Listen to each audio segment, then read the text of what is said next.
Thank you, Sylvia, for joining us and for being willing to be our first person. We're so excited to have you with us. And I know that we have such a short time and you have so much to tell us. So we'll get started right away if that's okay with you. You were not yet 5 when Germany invaded Poland September 1st, 1939, starting World War II.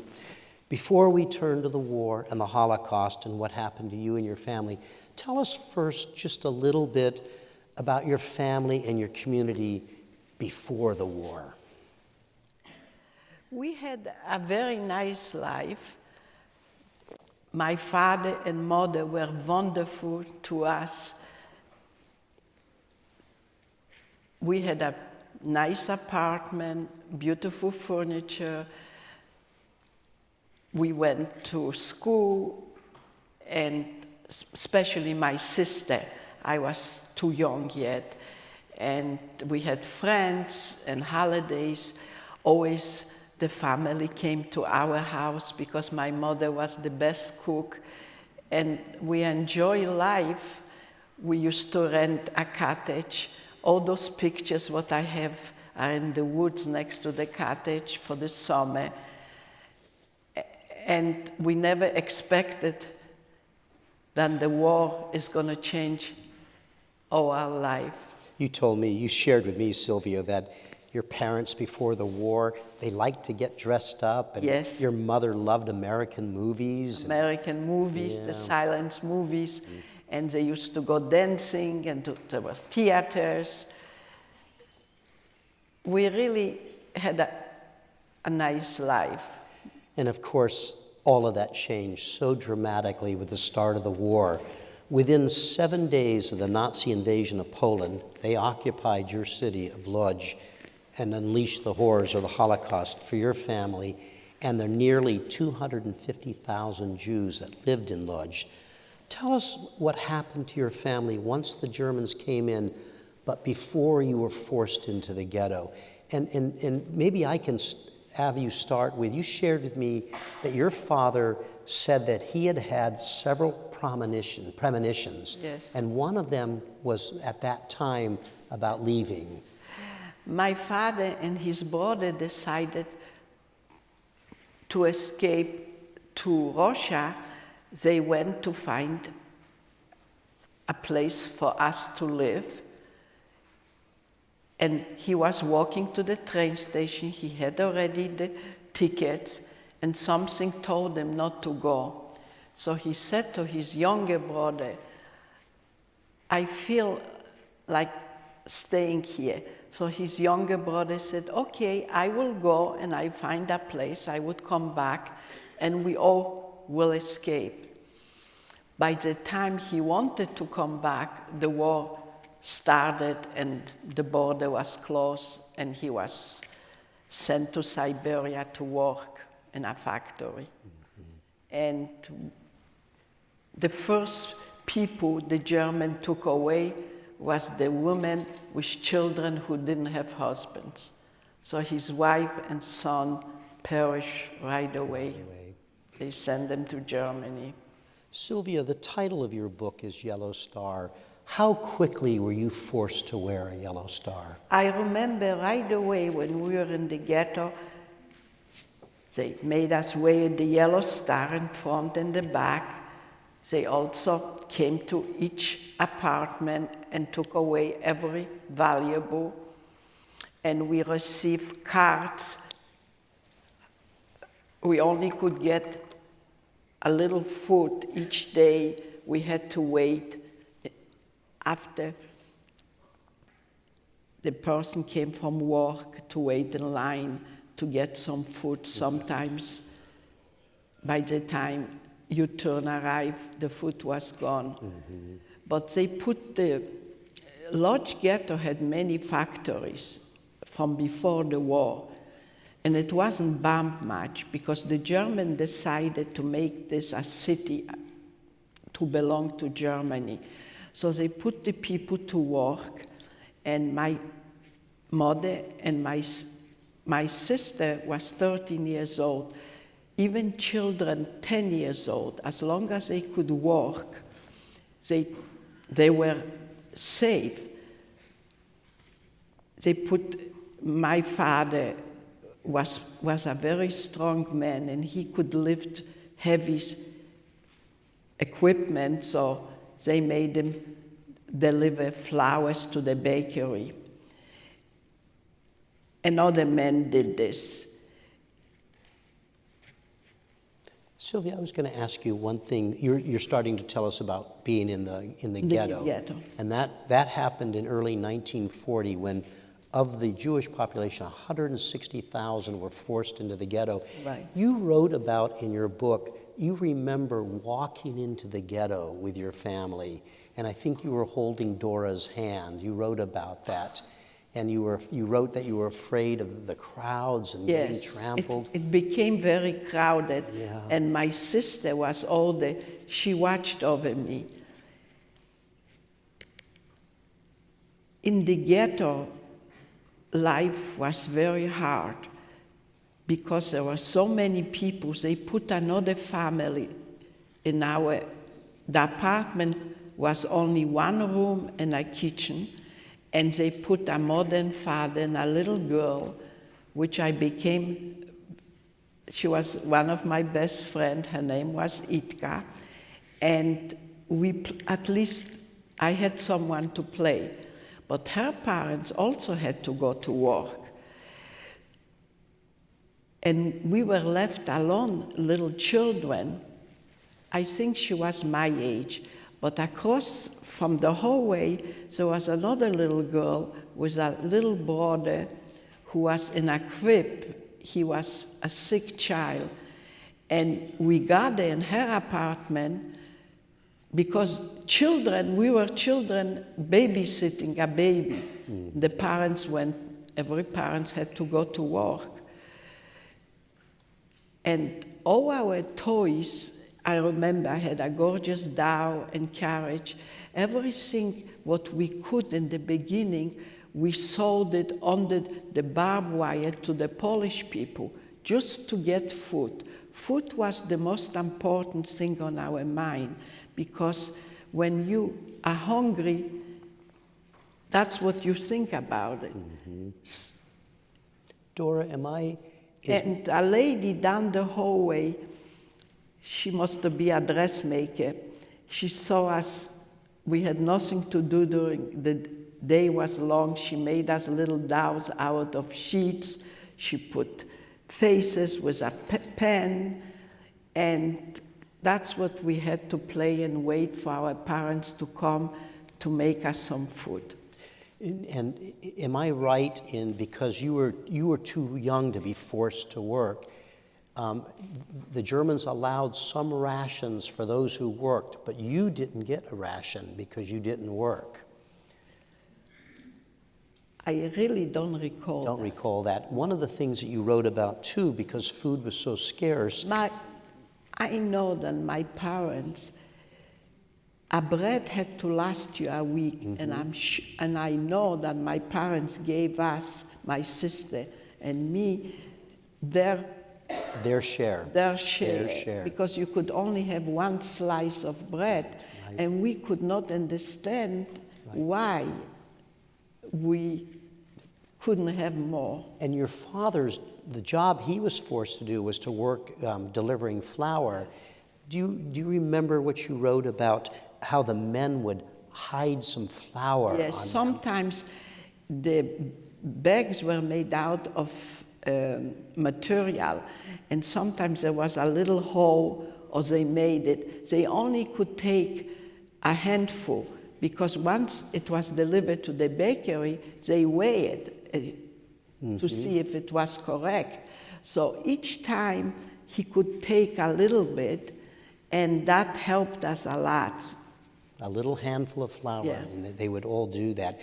One of the things that I was really struck by, because you were forced, lots of you were forced into a little place, there was no indoor toilet. And as a little girl of 5, you talked about how scary it was. To go to there was a little house in the courtyard. In the courtyard, and that's where you would yes. have to go out as a little 5-year-old girl. Were there other relatives in the ghetto with you? Yes, we had, before the war, we all lived in the same section, but then we wind up living on some on the same street, all walking distance relatives who, some survive, the younger one, and not the mothers and fathers. Do you remember because your father was working, delivering flour, what was your mother and your sister, what were they made to do? My mother and sister worked in a factory. They were making women undergarments. Everything what was made in the ghetto was sent to Germany. If you were a tailor, they sent you to a factory where were making uniforms. My uncle happened to be a furniture maker. She was making furniture. So everybody who had had to go to work. If you didn't, that was the problem. They sent you away. They made it, there is some nice places in Germany. You could work there. And little by little, they were taking away people. Each factory had to give a certain amount of people because they were told they're going to work in Germany. But this was all a lie. All those people went directly to the gas chamber. When you were a little older or you were sick, there was a hospital, but we were afraid to go there because they used to come to the hospital and pick up all the people, the sick people. So mostly if you were sick, you stayed home, but there were doctors, Jewish doctors, but they didn't have any medication to help us. Right. Typhus was the worst. It happened in the ghetto. People were dying. And I could see on the streets people dying, and young boys, that was their job, to pick up on a carriage. And the two boys were like, they would be the horses carrying the dead people and burying them. And that was a terrible job for young boys to do.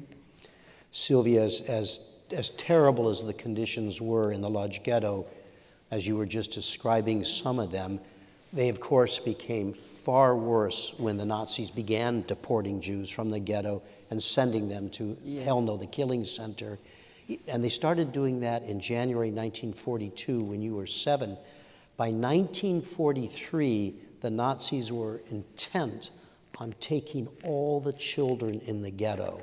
This really was my tragedy. Personal tragedy when they decided to take away the children who couldn't work. They used to come. We never knew which street, barricade with police and take the children. And if the mother was carrying a baby and she wouldn't give it away, like my aunt, they would kill you, the mother and the child. And this was a terrible tragedy for the parents to give away the children. I had a very courageous father, and he knew the city. He lived there. My grandparents were born there, so he knew every place, and he always found places to hide me. My worst memory, who lasted me 10 years, I had the same dream. Behind our courtyard was a cemetery, and there was a brick wall, very tall. My father climbed the wall and threw me over and digged a hole. And the hole was, I don't remember if he had a shovel or he did it with his hands. I couldn't sit. And he covered me with grass and some straw, so I had enough room to breathe. And I had to stay there for 24 hours. This raid was a long one. The Germans stayed, went room to search. And After it was over, my sister came and told us it's over. How scary was that? That was really scary because it stayed with me for 10 years. I lived 10 years in France, and every so often I had this dream being in the hall and the German soldier is shooting me. And it was the same dream.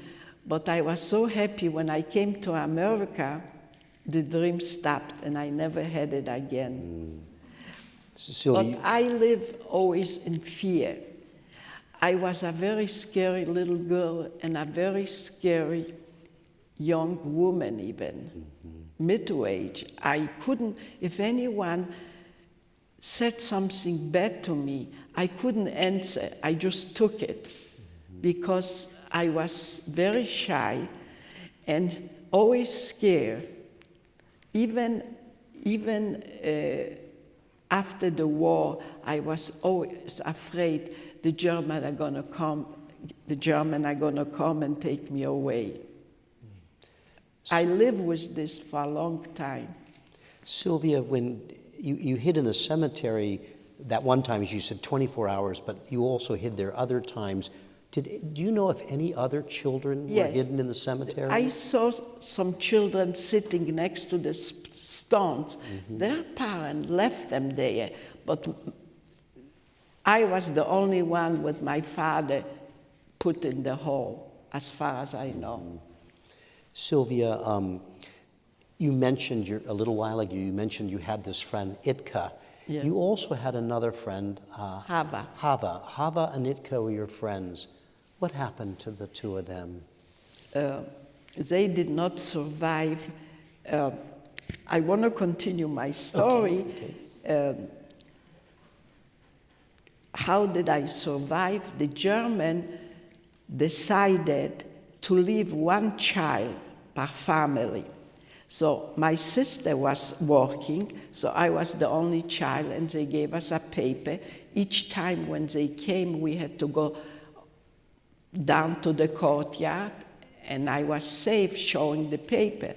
But we had dear friends who had a boy and a girl, and for the parents was a horrible time to make a decision which child to give away.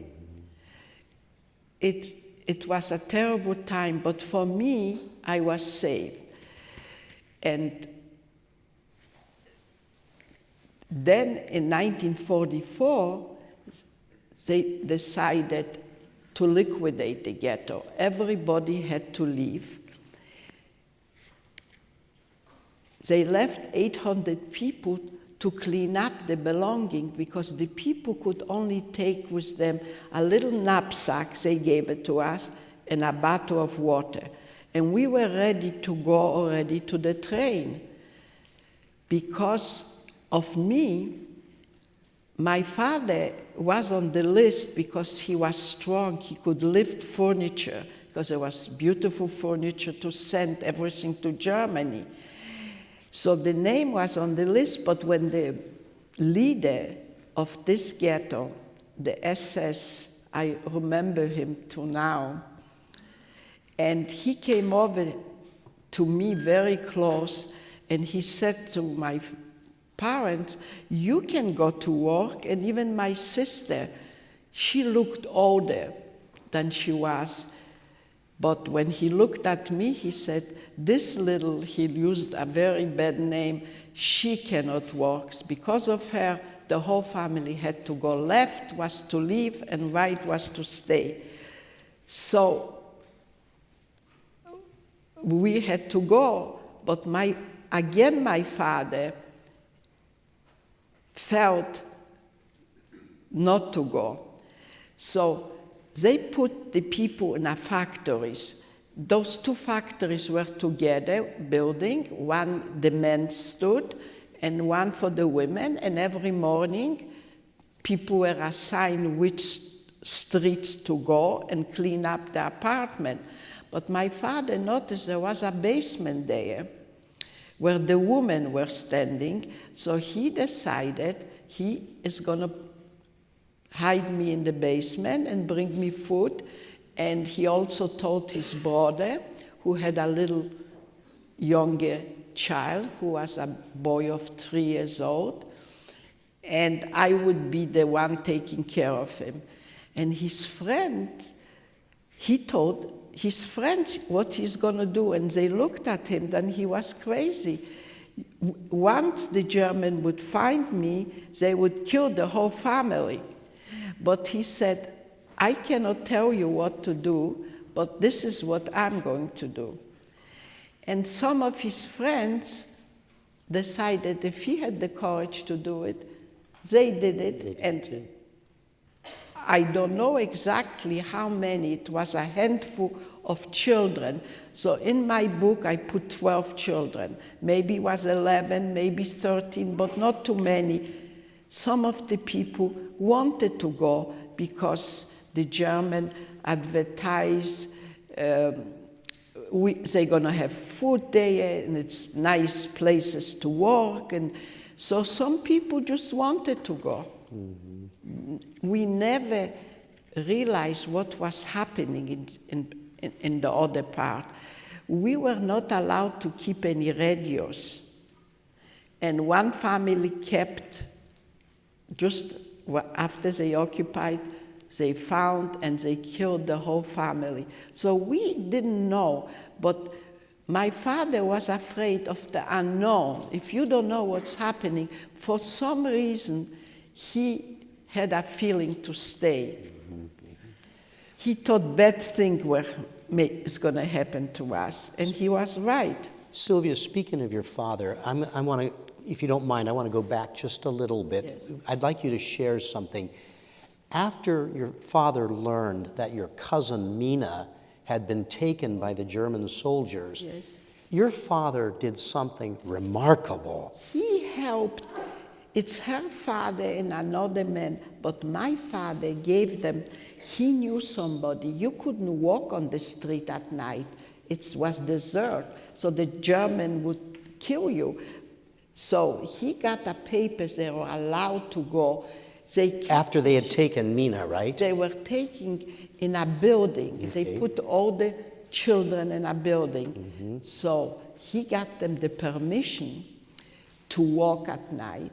And she was very small child. Even now she is very short compared to me. And they went to that building and took her out through the chimney. And they were carrying some kind of a barrel. Like a wheelbarrow. Wheelbarrow, right? And cover her, and that's how she was saved. So they sneaked her out of that building. Yes. But yet, at the end, they had to go to Germany. The reason she survived, it was already late 44, and for some reason, they put my aunt and my cousin Mary with gypsies, and gypsies were allowed to keep children. And her father went to concentration camp. And because it was a short time, they were liberated, they survived, and the father didn't know if the wife and child survived, so he came back, and that's how they found themselves. They stayed in our apartment with us for a while. Now with a small number of children, 11 or 12 of children, you're hidden in the cellar while the adults had to do this very difficult job of cleaning up the ghetto. What was it like for you and these children in this cellar? Yeah, as far as I remember, we were not there a long time because we had to keep quiet, and in the evening the parents brought us some food. Now, the food, we had a little bit more food. As they were cleaning the apartment, they found some food, and it was summertime.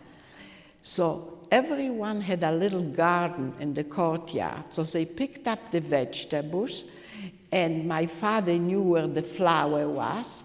So the women formed a kitchen in the camp, and they were cooking soup, and we had bread. We didn't have any meat, but in the summer, it was all summertime, So it wasn't as bad as before, but every day we had a nice soup. Here, when the Germans were there, they were giving us mostly water. If you found a piece of cabbage or a piece of potatoes, you were lucky. So as far as food, it was better for that time. At some point, we don't know who told the German that there were some children hidden. And the German came in and took us out from the basement and marched us to the house where they were staying. I'm going to interrupt you again, if you don't mind, Sylvia. Yeah. Say a little bit, the Germans didn't just take you out, they dragged you out, and you remembered that. You wrote... Yes, of course the children were crying. Yeah. We were afraid what's going to happen to us, but we had to walk. Yeah, if not, they would hit us with their rifles. Leather. They had leather straps. You wrote in your book that you were dragged like a sack of potatoes, and they pulled you up by your hair out of the cellar. Yes, some children didn't want to go. Right. Yeah, and they were pulled. And finally we arrived there, and this I recall because I was almost 10 years old, not yet, maybe 9.5. Right. And I heard them talking and talking. At that time I couldn't understand the German, and after a while they decided to send us back. And the parents were so happy when they saw us coming back, and we were happy. So they put the girls with the mothers, and there were some boys with the father. We had cat bed, and I had to sleep with my mother. There was not another bed there, and the boys slept with the father. They were like army cats. Do you know why they sent you back? Yes. We realized later, a few days after, they made the men dig 3 big holes. And when the men came back from work, they were so upset. And the women, we had a secret door between the 2 factories, told that we realized those holes were for us. At that time, my father couldn't believe, but when he went to work, he noticed the place where the Germans were standing, the parking lot was a big, and he saw all those cars with soldiers to kill almost 800 people. Maybe we were less, some people passed away, but I don't know how many. It was hard. We needed many soldiers. By that time, we could hear already bombs falling far away. I remember one time looking up in the sky, I saw little planes like toys, maybe 25, but they were very high. The war was coming to the end, and bombs were already falling, and that's why the Germans didn't want to leave us alive. So they were making plans to kill you us. Before they left. The leader from that camp, who was Jewish, they always needed a person to take care if 2 people were fighting, to keep peace. He was a very nice man. He opened the doors and he said, "Go save yourself. Where do you go?"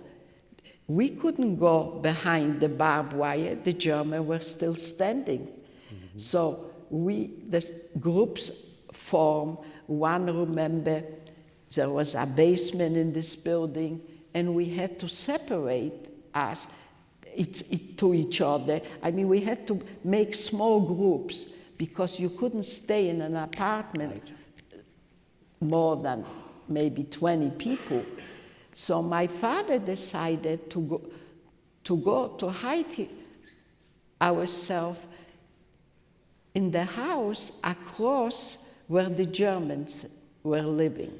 He realized they're going to start searching house by house, And he thought this is the last house they're gonna. The one right next to where they were staying. It was just across. Across the And there was black shade, so he made a little hole so he could watch what was going on. And we only took, I remember, we had a bread. We couldn't make any fire to cook, so we didn't have any food. We only stayed as maybe 3 nights, maybe 4 days. The bombs were falling closer to closer. You could hear like all around us. Mm-hmm. And we were waiting to be liberated. And one day we woke up, we saw this lady walking. And we were afraid to come out from the apartment. We thought she was a decoy from the German, so we could come out, but it was a Polish lady. They cut the barbed wire, and they came into the ghetto because some of the factories were not cleaned up, and some of the apartments. So I could see them carrying furniture or clothes or dishes from us walking in the middle of the street. And we went back to the camp, and we were so happy to be liberated that it didn't occur to us to go right away to get some furniture. And I want you to tell about the Russia. Yes, absolutely. The Russia the soldiers came to the camp and they said, "You the first people we liberated, Jewish people." And they gave whatever they had. Some of the soldiers had some chocolate. They saw the children. They gave us. They had some food. They gave it to us. And one of the soldiers, he was a pilot, and he was like the leader of the planes. He would be like a general. Mm-hmm. And he explained to us why they didn't throw bombs at us. When the bombs were falling, usually we went out to the courtyard and lay down, I don't know why, but my mother on the stomach. And we had the star, the yellow star in the back. And he told us they didn't know who are those people laying. So they sent flares up, and it became the courtyard so light, so they could see who was there. And he happened to be Jewish, and he knew who we were, and he told all the plane not to throw bombs. So from the air, they could see the stars on your back. I could hear the bomb falling, the noise, and then, but was all around us, and they saved our life, knowing the yellow star saved our life. That's why I named my book The Yellow Star. I want to show the book, how it looks. They're selling it here in the bookstore. It's now a paper book copy. And my niece, Jennifer Roy, did a wonderful job because she wrote it not as a story. It's like a dialogue, and the teenagers just love it. And all in the United States, they're using this book in school to learn about the Holocaust. So Sylvia, miraculously, that's how you survived. And once you realized you were liberated, what did you do then? My mother told me the next day I became 10 years old. I didn't even know what a birthday was because I don't remember before the war. And during the war, we couldn't celebrate any birthday, any holidays. We didn't have even with what to celebrate. So I stood and I saw the people walking, carrying our belonging. Eventually, we decided to find an apartment. And we went back to the nice part. And the Russia told us if any apartment is closed, locked, you have the right to break the lock. That means German people live there. And that's what we find. Some people went to that building. There were quite a few apartments, and we started a new life. And finally, I went to school. I only knew the alphabet my sister taught me, because my sister already was old and she went to school, so she taught me the letters and some numbers and also how to sign my name. And I started school. And I thought life is going to be wonderful, because my father started his little business selling wholesale flour and sugar, and he was doing well, and we got new clothes, and life started a little normally, but it wasn't, because in school, that was the big problem. My sister and I experiment anti-Semitism, and they were teaching once a week religion. And I was afraid to say I'm Jewish, so I learned, you had to say your prayers every morning. So I learned how to say, but eventually I told the nun that I'm Jewish, and she was very nice. She says, you don't have to take this class. Why don't you sit in the back in the room and do your homework? But the children were very mean to me, and they were hitting me, tearing my clothes, certain passages in the Bible. And I didn't know anything about any religion, even my own, because I never had any schooling. And at that time, anti-Semitic pogroms started, and people were getting killed after the war. So we had to escape. This time, we couldn't take any belonging, not even a suitcase, because the apartment house had a concierge, and we were not sure if he was a good person or he can call the people who were killing us. So we left for a walk. We just took some papers and some pictures, which I have, and the money in our clothes hidden. And it was a style to go after dinner for a walk, and we walked to the train station, and we wind up on the border. We were going to go to Germany, and we found I'm going to ask you before you tell us that, when you walked out of that house to leave Poland because of all the violence that was continuing against Jews, you did not have many personal effects left, though, but you told me that you had had this tablecloth that had been in the family. It was a beautiful tablecloth. Yep. The Germans were not interested to take like sheets or tablecloths. They just took the valuable.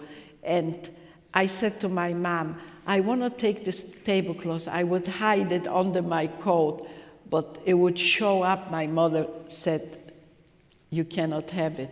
So everything was like left. We just locked the door. We didn't even lock the door because we knew we were not going to come back. So the concierge didn't see us. Eventually, I'm sure he went in and got all our... But one of the things that you did take were some photographs. Which are the photographs we saw today. Yes. How did you how did you have the photographs? Because I think you went back and they were in your apartment. We went back to the apartment. Everything was gone. But the photographer were laying on the floor. Some of the Polish people stepped on it, so some were damaged. Right, you had mud on them and everything, and we picked up only the photograph. That's all what we had left. So once you took the train to the border, your ordeal was not over. Tell us how you got across the border. So we were lucky to find... My father was really unbelievable. This Polish guy was going to deliver some gasoline, and the gasoline was in big drums, big barrel, and he put us behind, and he went through the woods. So it was a very bumpy ride, and the gasoline spilled, and I became violently sick. Up to this day, when I smell gasoline, I feel I'm getting car sick. And we finally arrived in Germany. We went to Berlin to a displaced camp, American side. The American, I remember, MP took us in, and they were very nice. There were food right away, and we got the shots not to get sick, and they assigned us a other camp near Munich, and we stayed there waiting for a country to take us in. And at that time, my father got restless. He says, how many years am I going to sit here and waiting for a country? And he wanted to live a normal life, and we found out that my mother had a brother in Paris, France. Someone went there and found the address, and he said, come to France. But this time there were no passport. We didn't have any papers, so we paid a young man to take us through the border from Germany. We walked like you see sometimes people walking through the border, but we were walking in fear to be caught, and we had to do it at night. And this is 1947, 2 years after the war, yes. yeah. So we arrived in 1947 in France, and finally I started school and had to learn a language, French, which is my second language. And the children were wonderful. What a difference. I was the only little girl who didn't speak French. The teachers were wonderful. And being young, I learned French, and I finally started school almost 12 years old. And the beginning was very hard because the children were dressed nicely, and I didn't have those clothes. Till later on, I wanted to fit in. Any teenagers want to fit in, and finally I made friends, and I learned about arts. In France, they taught us in school how to behave, how to eat, how to dress even. And we went to see museum, and my parents always went to theater. And suddenly I had another tragedy. When I was 16, my mother gets cancer and dies. And I was very angry teenagers. I couldn't understand why we survived, our whole family, and she dies like 5 years after. And I had already a married sister in America. And So by that time, Dora had gotten married? Dora got married in Paris. And she married also a survivor who was 3 years in Auschwitz. And his mom was born in America. And they went back to Poland, but he had an aunt. She sent right away papers. But by that time, Poland became communist, and the American consul wouldn't give us a visa to come. You couldn't come to America if you didn't have a visa, and someone had to sign for you. Then they would take care of you, and we had to sign a paper that we will never ask the government for any help. Finally, after 5 years, we heard you should reject the Polish citizen, and we became stateless. In a matter of months, we received the visa. And I came to America in 1957. With your father? With my father. Mm-hmm. And I had to learn another language. And this language, I didn't go to school. I had to go to work. After 6 months, I could speak very bad, but I find work, and I learned all by myself from reading, and there was television already. And I met my husband, David, and we got married in Albany, and my son, I had a son, and I have 2 grandchildren.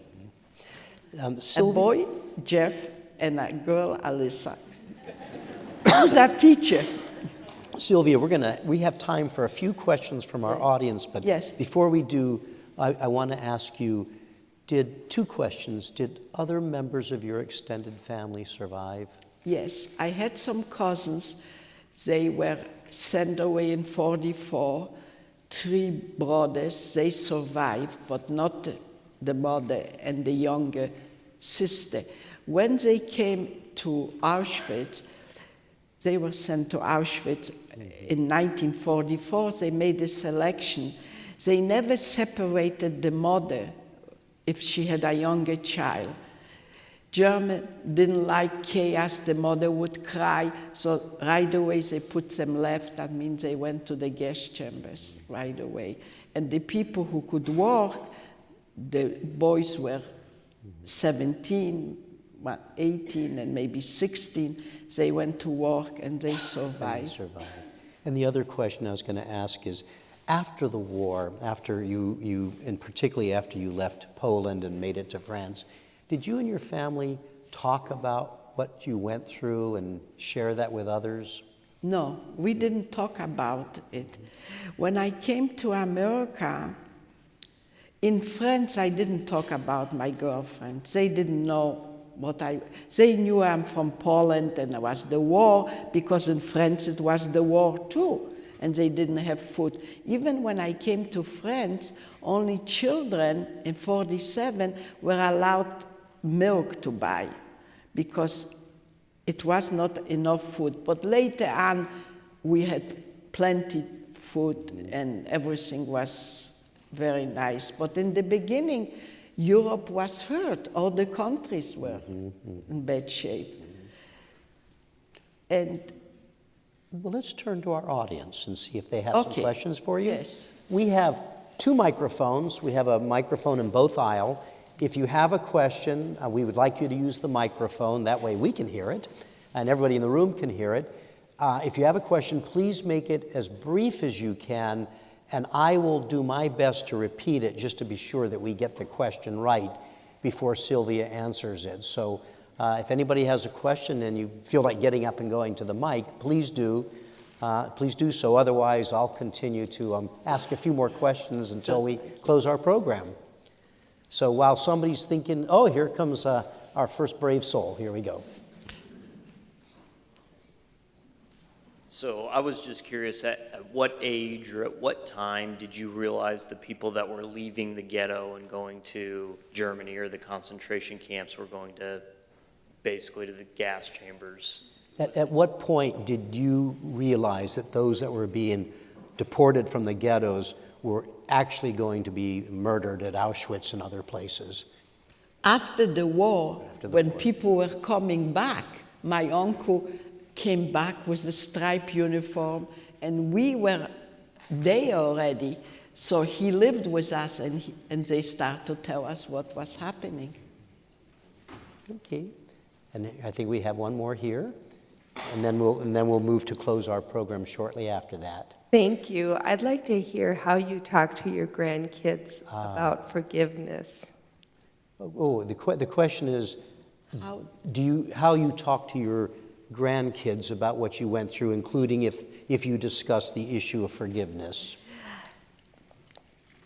The truth is that I didn't speak even to my son till 1970. He knew bits and pieces, but in 1970, the first movie came out. It was called The Holocaust. And then we watched it on television. It was a movie on television, 2 parts. And then he started to ask questions. And then I told him everything. And right now, he's supposed to be here, but he couldn't make it. He had an important meeting at work. He knows more than I about Holocaust because of the internet, all the information. And of course, his memory is better than mine. But my grandchildren, I didn't speak to them much till my grandson was 16 and my granddaughter was maybe 12 when the book came out. When your book came out, yeah. The Yellow Star, and then my granddaughter couldn't read it till she was 14. It bothered her. She didn't like to hear my suffering, but eventually she read the book, and then she came to she listened to my stories. She knows now. And I always tell them, when I'm asked this question, I sit at the desk, do I hate the German? And I said to them, I don't like to live with hate, but I would never forgive them. Thank you. We're going to close our program in just a moment. I'm going to ask you to stay with us until we finish, because I'm going to turn back to Sylvia to close our program. And when Sylvia is finished, our photographer Lolita is going to come up on the stage and take a picture of Sylvia with you as the background. So we need you to stay here till we get to that point. And then as soon as that's happened, Sylvia is going to go on up to the atrium where she will sign copies of Yellow Star. And that's also an opportunity for you to ask Sylvia another question, get your picture taken with her if you'd like to do that. So we welcome you to do that. I just have to add one other thing. Tell me if my memory is correct. When you were here your very first time with us in 2015, I believe, there was a young girl in the audience. Vivian was her name. Yes. She was 8 years old. She had already read your book. A little girl came, 8 years old. She memorized my book 22 times. 22 times. And she happened to be there, so we She'd introduced come her. to hear you speak. I love that. And I have another little girl, Mary Alice from Chicago. I have a minute to tell about my Mary Alice. She was 10 years old, and I didn't volunteer at the museum yet. She saw this book in a bookstore. She bought it, and she got so impressed with it, and she didn't realize how children were suffering during the war. So she said to her mom, don't buy me any gift for Christmas. Let's go to Washington and meet Sylvia. So they all came, 9 people came, and now we are friends like family. She's 15 now, 15. What she is doing since she is 10, she does activities with her friends to collect money for the hungry children in America. There are schools in Chicago. The children stay longer and they don't get a snack. She collects the money, and now they get snacks. She also sends to different states where children are hungry. So this is her. She does it in my name because I was hungry for 6 years almost, and that is her. Oh, thank you for sharing that. Yeah, I love that. Yeah. And we keep in touch. We talk to each other, and she tells me what she's doing every year. She gave money to the soup kitchen. She's a wonderful person. Mary Alice. I want to thank you all for being with us. Remind you that we have programs twice a week until the middle of August. If you can't come back, our programs are available on the museum's YouTube page, so you can see not just Sylvia's program again if you wanted to, but you can see all of our other programs, both those earlier this year and yet to come. It's our tradition at First Person that our first person gets the last word. So with that, I'm going to turn back to Sylvia to close our program today. Oh, you want me to say? Because I am a survivor, I am a witness to the Holocaust. Many people don't believe it happened. And I also want to say, I hope one day war will become peace, and there would be no more war, and children wouldn't be going hungry anymore.